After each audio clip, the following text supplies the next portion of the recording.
अस्सलाम वालेकुम दोस्तों, मरजानवीर यूट्यूब चैनल में आपका वेलकम करता हूं और उम्मीद करता हूं कि आप सब खैरियत से होंगे। अल्लाह ताला आप सबको अपने हिफ्ज़ व अमान में रखे। उम्मीद करता हूं कि आपके बर्ड अच्छी ब्रीड कर रहे होंगे। दोस्तों, आज की वीडियो में हम डिस्कस करेंगे कि बर्ड्स के एग्स इनफर्टाइल क्यों होते हैं या इनफर्टिलिटी की वजह क्या क्या है और इनकी वजूहात के साथ साथ हम इनको कैसे सही कर सकते हैं। सबसे पहली बात कि जब मेल और फीमेल आपस में मीटअप करते हैं तो उस दौरान में अगर मेल के स्पर्म्स कमज़ोर हों तो इस वजह से अक्सर फ़ीमेल जो एग्स ले करती हैं तो उसमें इनफर्टिलिटी का इशू आता है। और उसमें कौन कौन सी वजूहात दूसरी हैं उस पर कंप्लीट डिस्कस करते हैं। इस वजह से वीडियो को एंड तक ज़रूर देखिएगा।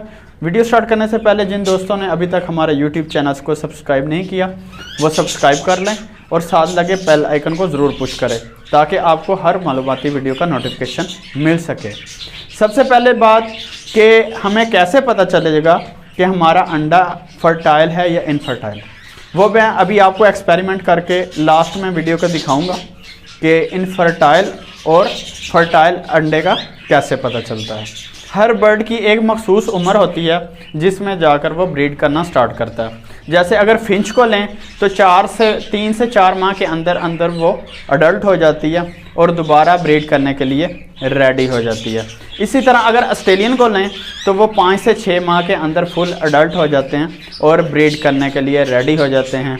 इसी तरह अगर कॉकटेल और लव बर्ड की बात करें तो 9 से 10 माह में वो अडल्ट हो जाते हैं और ब्रीड के लिए रेडी हो जाते हैं। लेकिन उसमें कुछ चीज़ें जो बहुत ज़रूरी होती हैं, अगर इस दौरान जब तक वो अडल्ट हो रहे हैं अगर बर्ड्स को अच्छी खुराक ना डली हो तो अगर आप उनको दोबारा बाउंडिंग करके उनको बॉक्स दे देंगे तो वो हमेशा एग्स इनफर्टाइल करेंगे।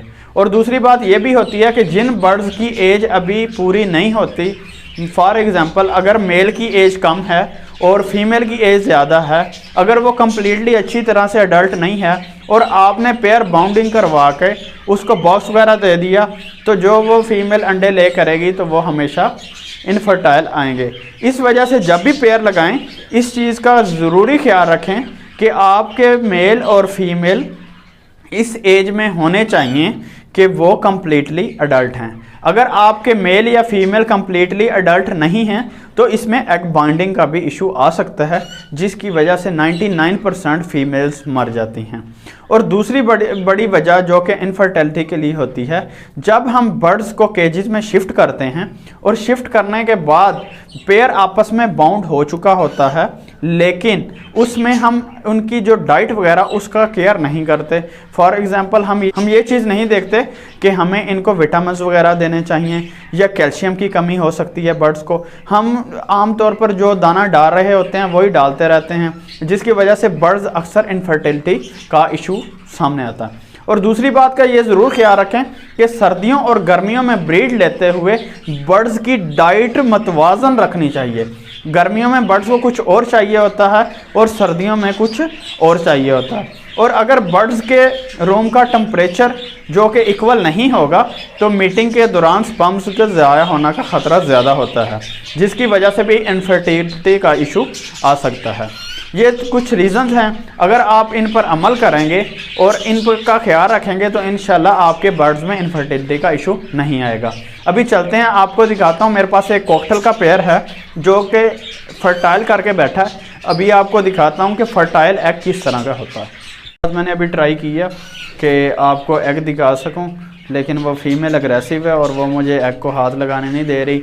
और इस तरह करना भी नहीं चाहिए। अगर फीमेल अग्रेसिव हो रही हो तो कभी भी अपने बर्ड्स के एग्स को ना उठाएं क्योंकि अगर आप वो एग उठाएंगे तो बाद में ये भी हो सकता है कि फ़ीमेल उन पर ना बैठे। अभी ये सामने जो ऊपर नज़र आ रहा है ये एक फर्टाइल एग है जो आपको तस्वीर में नज़र आ रहा है।